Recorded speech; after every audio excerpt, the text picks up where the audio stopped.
Behind me is Park Mall, one of Ashford's town centre areas, and it is set to be demolished early next year to make way for a temporary car park and then housing in the near future. But why? And what will the businesses look like in their future here? Follow me and find out.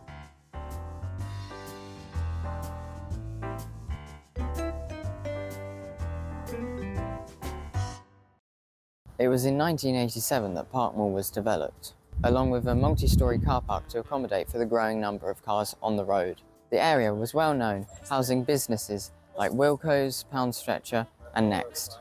One of the shops that has found its home here in Park Mall is Made in Ashford, providing jewellery and handmade items for people to buy. We spoke to the owner to get their thoughts on this possible relocation of their business and how it may affect them. Here they are now.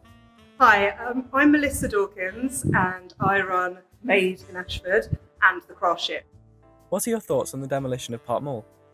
I think that it's incredibly sad that we've had all these businesses here that have now got to relocate, and we have this beautiful community. We've had lots of feedback from people to say how sad that they are, that they really use this space for a lot of their needs, a lot of social, as well as their shopping, and there's so much more to this space than just a commercial retail centre. Have you planned a relocation of Made in Ashford? As you can see, it's still here at the moment and time is ticking, so that's a little bit more stressful.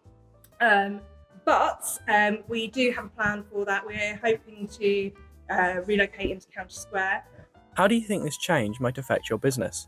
I actually think moving to County Square will have a really positive effect on our business. There is a great footfall down there. There's a bigger offering. The shop that we are hopefully taking on is much larger than the shop that we have here. Yeah, so it'll be a bit different to that. But why is Park Mall being demolished in the first place? Well, it turns out Ashford Borough Council thinks it's just not financially sustainable. We became the owners of the site late last year, and that started to move things forward rather rapidly, with the cost to the taxpayer of over £750,000 per year just to keep the centre standing still. It wasn't in the interest to keep it open. Some businesses have already decided to leave Park Mall. Here behind me is Pound Stretcher. They've already decided to leave. Kent Online reported on their leave, and they stated that one disgruntled trader had said that the site had died. Both Pound Stretcher and the record store have since moved out. I'm Vince, I own a record store, been here 10 years. What are your thoughts on the demolition of Park Mall? Well, we were part of the demonstration against it and asking the council to rethink their strategy. I think it's quite a loved part of Ashford. Park Mall had a bad reputation quite a while ago, but they cleaned it up. How has the relocation affected you?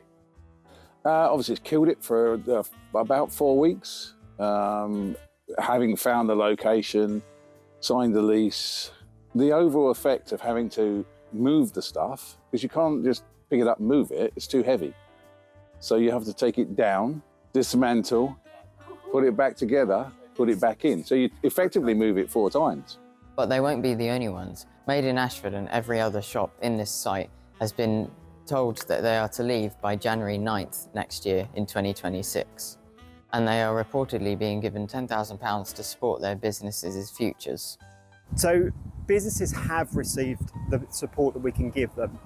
Councils are quite restricted in the financial support that they can give to a business. We have done what we can, but as a commercial landlord, we have to act within the terms of the leases that were signed between those businesses and the council. It's a very, very difficult situation for both the council and the former tenants of Park Mall. And we feel extremely sad that some of those businesses will no longer be able to stay in Ashford. What are the plans for the site's future? The demolition of the site and to put a temporary open-air car park there leaves a blank canvas for interested parties to put their mark on it. We would expect there to be an element of residential there.